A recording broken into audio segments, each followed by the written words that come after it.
Well, we'll go ahead and get started. My name is Ann Hill, as you heard, and I lead the food vertical for Fetch. And I'm joined here by Heather. She and I actually had a chance to prep a few days ago, and I think you'll see we really hit it off. So we're going to enjoy the chatter today, but I'll turn it over to you to just say hi.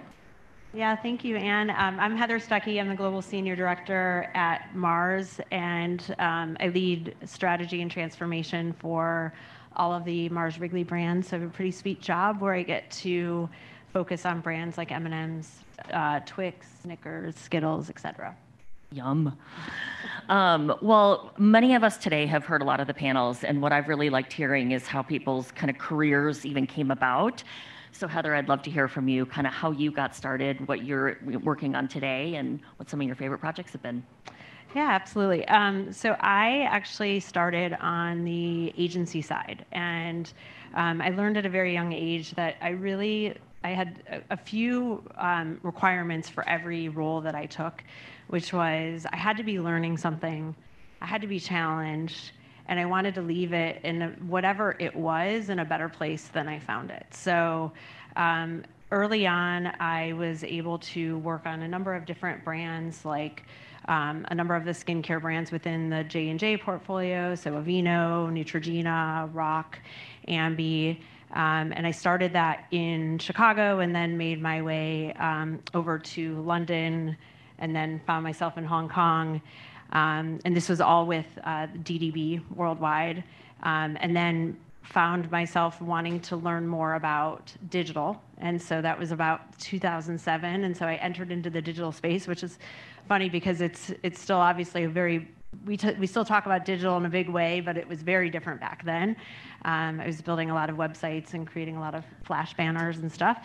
And so that was at Tribal Worldwide. And then I finished my agency side running the Mars business at DDB from a global level, and then realized that I really wanted to go into brand side marketing and just have more of that deeper client side experience. So I joined Mars about 7 years ago, running our partnerships with Google, Facebook, and Amazon.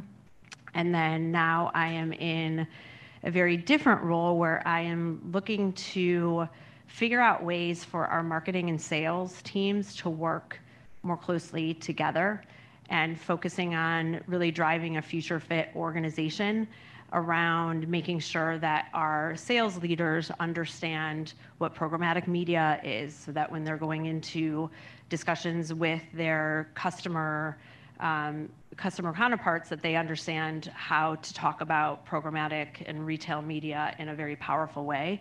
And on the same side, also looking at our marketing teams for them to understand more around what are the impacts of retail media, how to think about e-commerce in a different way, how to think about shopper in a more integrated way. And so it's much more internally focused, but it's a really exciting place to be because these are areas that I've touched throughout my career, and being able to roll this out from a global perspective has been really, really exciting.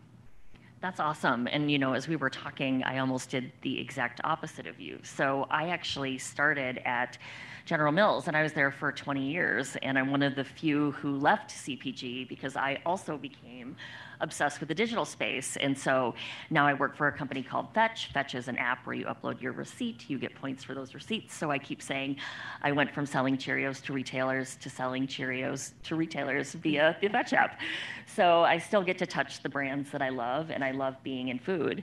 Mars and Fetch have an incredible partnership, and so Heather and I have enjoyed talking about that, but it's been crazy to think about the careers and where we've been. And as you start, however many years it's been for us, you wouldn't have necessarily put any of these things on our roadmap because we're just having to kind of go with the times, right? Yeah, particularly in the digital space. I mean, Fetch wasn't even around when you were right first starting off in General Mills. I know. It's exciting to see kind of what you can do. And we were, just again, like someone was talking about how they were thinking about their panel while listening to a podcast. And I've been thinking about this for the last couple of days too, because it forces you to just sort of have these conversations with yourselves around, the theme today being women in marketing.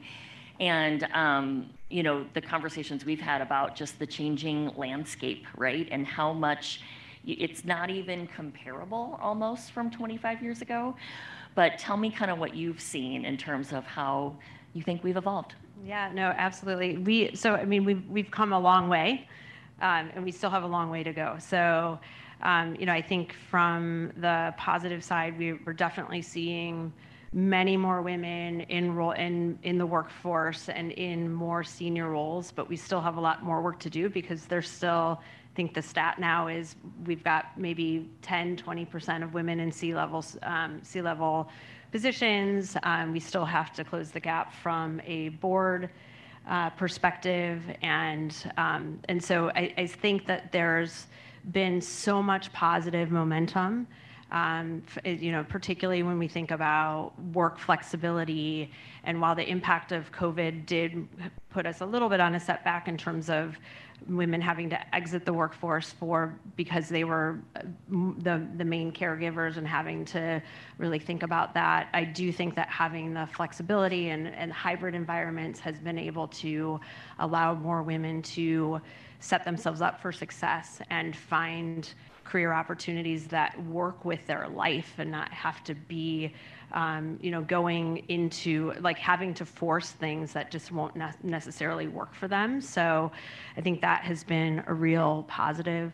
I think that we've made strides in the diversity and inclusion area, certainly around raising awareness around workplace harassment. But there is just so much more work to be done, and so it's like when I think about when I first started versus now, it's been leap years ahead, but it's never, we can't rest on our laurels quite yet. So for sure. I liked what someone said earlier too about bringing more chairs to the table instead of everybody fighting for the one. And representation is so profoundly important, and this became, it felt like I was struck by lightning when it was 10 years ago, and I'm in the doctor's office with my son. And he was one of those kids that was kind of always sick. So urgent care, he had all these ear, nose, throat problems, whatever. And so he's 6 years old, and we're in his pediatrician's office. And there's a Norman Rockwell painting, and it's a male doctor with a little kid on his lap with a stethoscope. And my son looked at me and he said, "Mommy, can boys be doctors too?" And I said, "Oh, honey, little boys can grow up to be whatever they want, just like girls." And it was so crazy to me that he didn't even cross his mind that he could be a doctor because he had never seen someone who looked like him who was.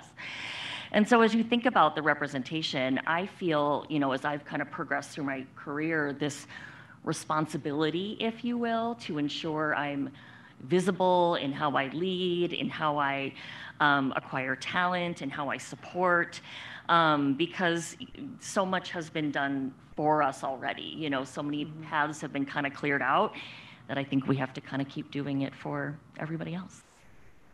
Absolutely. As we think about, mentors, right? We've talked a lot about that today, how important relationships are. I thought you had some really cool comments about how you've navigated, having and enlisting kind of the support that you needed. Yeah, I like to think so I've been lucky because I've had a number of mentors throughout my career, and I never really subscribed to the formal mentor arrangement of signing up to have a mentor with somebody I didn't know and then having them come to, it just felt a little bit more forced. I've just naturally found people who I knew believed in me and wanted me to succeed, and then building that relationship from there. But also making sure that I was doing the work. So going to them, asking them for advice, trying to figure out how to navigate the organization. For the most part, I've worked in very large organizations. So while some of my clients have been startups and smaller companies, where I've been has always been around how do I get to be visible with people that don't necessarily see me on a day-to-day basis. And so what I've kind of built over the years is what I like to call my personal board of directors, where it's a combination of mentors and people that I've worked with in the past, but it also is it has friends that just know me very well and know probably sometimes know where I'd be happy more than I would know where I'd be happy, just because they can see the road a little bit more clearly than I can at certain points. I've also really subscribed to the idea of not only having that personal board of directors, but also having sponsors within my company that help to pave the way for opportunities that are talked about in rooms that I'm not in. And so really figuring out how do I get a better understanding and navigate the company that I'm in to understand what roles may be available for maybe not the next role I want, but the role after that. And so it's really just thinking about the difference between having a mentor who is much more of your, or how I've looked at a mentor as being more of my coach and with me for the long run, versus a sponsor who is can talk about you in a positive way in rooms that talent decisions are being made. So I think that's super important. The other thing that I've added is I'm part of a network called Chief, which is a private women's network, which I joined actually during COVID because I was really feeling like I needed to have, I just moved to LA and I didn't have a big network in LA, and I also just felt like I missed being in person with people. And so that has been, I'm not plugging them, but that has been a very positive experience for me as well, particularly because it's allowed me to step outside and connect with people in industries that I would have never been able to naturally connect with, and hear what they're going through and understand that either there could be massive differences, but there's more likely similarities between what we're going through, regardless of what industry we're in. And so that has been hugely helpful to my just overall personal development. I love that. I mean, I think leaving General Mills was such a big deal for me because I was leaving this warm, cozy blanket where I had been for 20 years and took for granted, frankly, the support that I had, and that I sort of had instant credibility in a meeting because I had been there so long and done certain things. And it was incredibly eye-opening for me to go to a new company and then realize while I had sure, she's got to be able to know what she's doing. She's been in the industry for so long. I really had to kind of sharpen my skills in terms of building internal relationships and going and enlisting for that support, right? And ensuring that I had the right sponsors. And it's been a great experience for me to kind of get the rug ripped out from you, to just sort of force you to kind of look within. And one of the things I do, because Fetch is growing so fast, we're hiring people all the time. And so I sit on like a pitch clinic once a week where I just demonstrate for people how you would sort of position, our product. I love to do it. It's one of my favorite things to do. And I tell every single new person, I'm like, set up 15 minutes with me whenever you want, pitch it to me. I will give you the feedback. I will give you a couple of the classic maybe objections, how you would, talk this through. I would love it. And I bet 10% of the people do. But the ones who do, guess what? They have my complete and total support now, whether they thought that's why they did it or not. Now I care, right? Now I'm invested in them. And so it goes both ways, right? So when you are ensuring that you're helping anybody else know, either you need help or what you're working on, or just get people engaged, like the theme of the week is AI, right? And that's all we're talking about. And we're all going to be really, really good at it. And we've got more data than we know what to do with.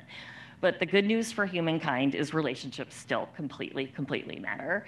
And so I think, we still have to make sure that we have those skills and that you're the advocate for enlisting your own support. I'm going to ask you a question, actually. Oh my God.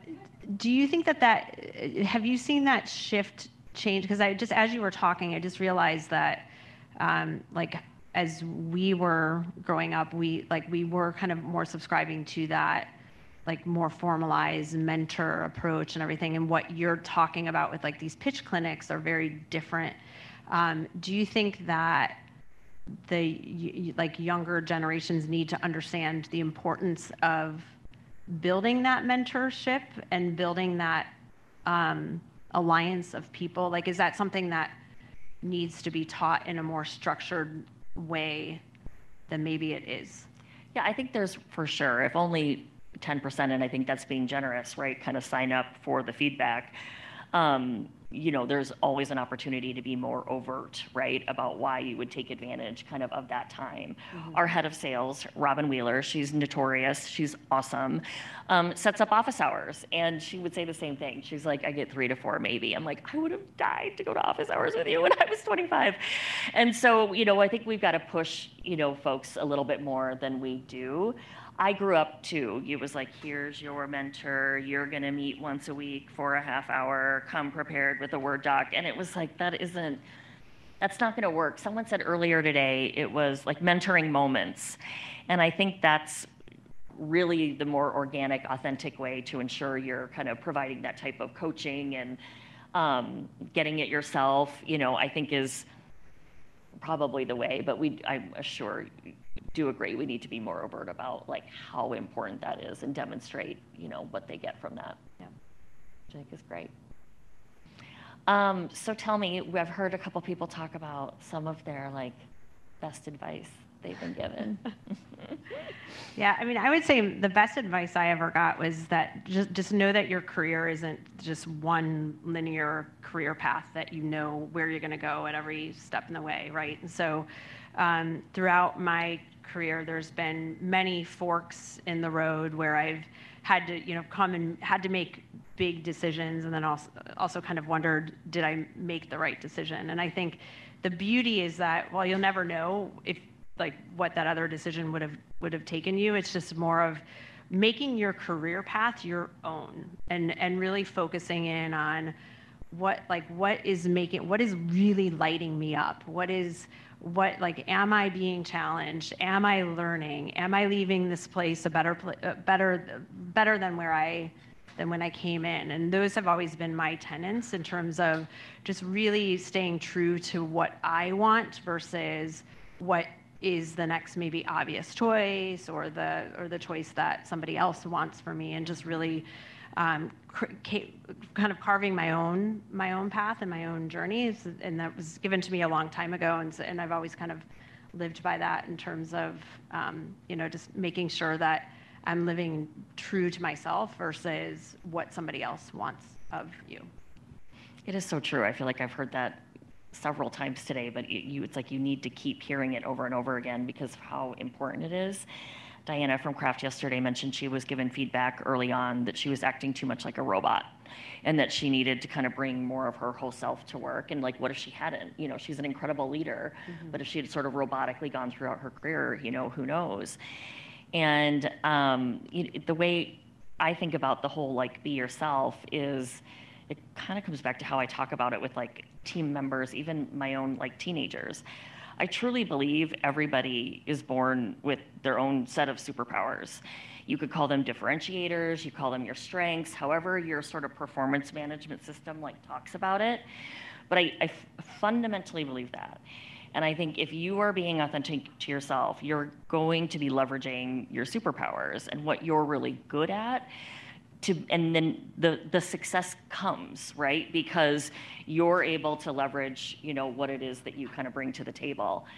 I think about that a lot because we haven't had a chance to even talk about just like the managing of teams, mm-hmm. But that is so important, especially as we've, like I said, we're the old ladies getting up in our career and, we've got teams now, right? And have for decades, it feels like. And so how do you even think about how you navigate, kind of the changing landscape of how women are progressing and how you manage, a different, hopefully very diverse group? Yeah.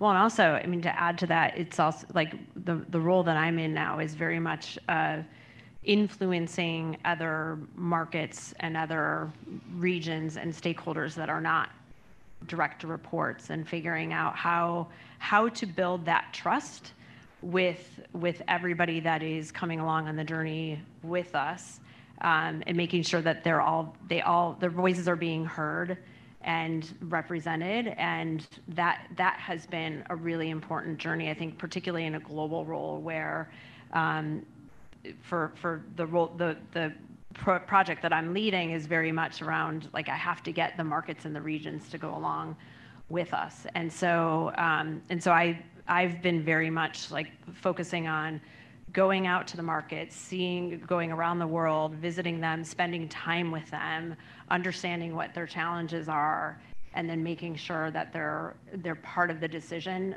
every step of the way, which has been super helpful just in terms of building that. But I think, like, when you talk about managing it, it's yes, it's managing direct reports, but it's also managing stakeholders and understanding how to get everybody fully aligned with where you want to go. It's important.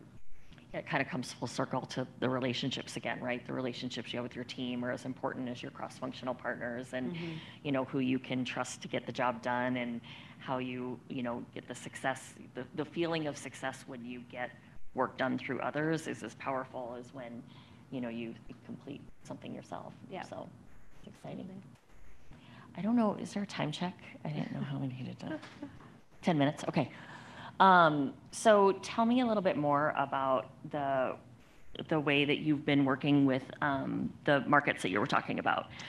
Yeah, so as we're building out our capabilities, and one of the big areas is around data, right? And yes. So figuring out, like, how do we become a much more, like, consumer obsessed organization where we're putting consumers at the heart of everything that we do. I think over the past couple of days we've heard that from a lot of different companies. And so when you think about that, it sounds great, but how does that actually come to life? And so through building the upskilling our associates to make sure that they're future fit is one piece of that.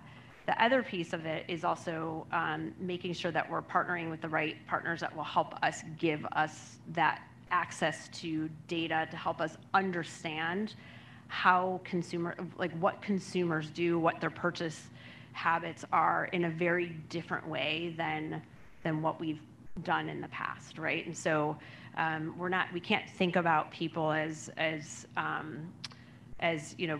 18 to 49-year-old conglomerate of people, right? And at Mars, we've never really subscribed to targeting or segmentation. Right. We've always said, mass reach, and really focused much more on trying to reach as many people as possible, which we still want to do. But then how do we get a little bit more intentional about the messages that we're serving to different to consumers who are at different points of their journey, and how do we become more relevant in that way? And so that's kind of how we've been changing our thought process around that. But that's also I think one of the huge benefits of us partnering together with Fetch is just having that visibility and that understanding of how we are reaching consumers with the right message at the right time with the right offer. And the right offer could be a product, a new product, or it could be some kind of, it doesn't have to be, it's the offer in terms of what we are giving to the consumer. And so I think just having access to that data has been incredibly powerful in terms of being kind of the linchpin of how we're evolving. Well, and I think one of the things, especially with categories and brands like yours, is subsidizing your base when you have to be as efficient as possible right now is like the worst thing you could do. Yeah. So the data is so powerful in terms of ensuring that you're literally just asking for incremental user behavior change, right? Even just a little bit, to ensure that you're not just rewarding them for something they were already doing. But one of the things I felt like came out loud and clear in themes yesterday as I audited a bunch of AdWeek sessions is there's clearly been this pursuit of data, like quantity of data, right? And the biggest players in the CPG landscape seem to be sitting on a lot of it. And now the question is, what do I do with it? How do I use it, right? And so I think that is absolutely going to be the next frontier, because there's no question that brands want to be connected more with their consumers, and we all know the cookie thing. Like, I'm not going to tell anyone in this room that's not new news. But the quantity of data has sort of been acquired, it seems, and now it's really about the quality and ensuring that you can use it to its effectiveness is what it seems to be. Yeah. So it's exciting. Yeah. Fun. All right, we'll turn it over to a couple of questions if anyone has any.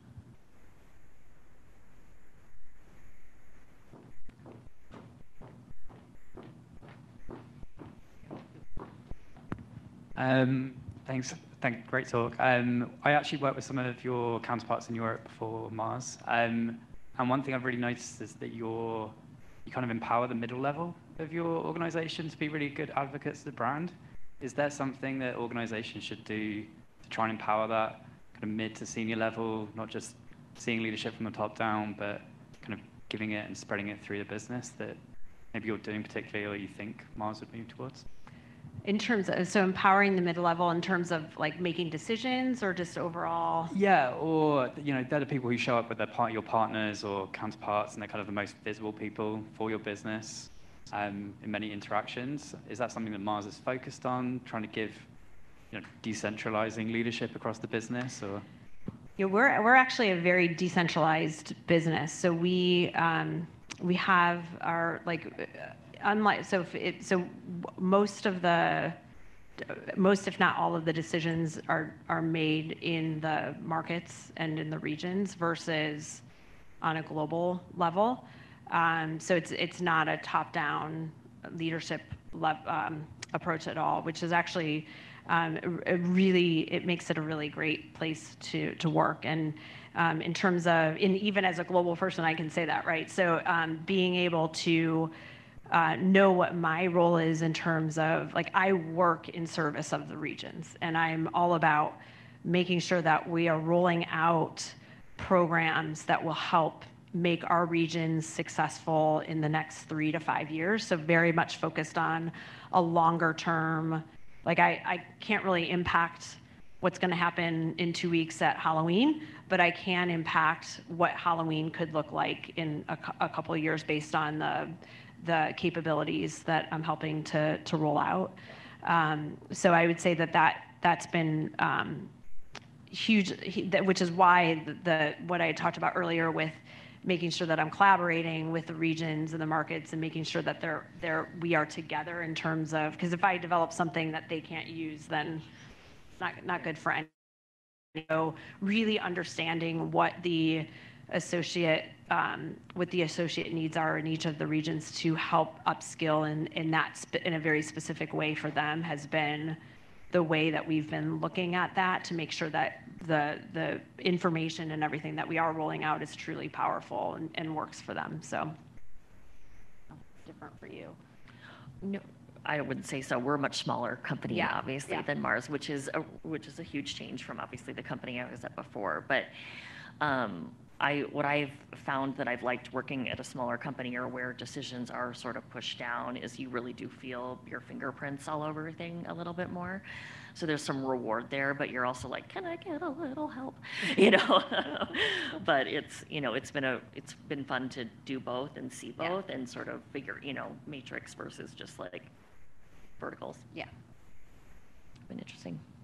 Okay. If there's no more questions, then that's a wrap. Thank you, ladies. Thank you.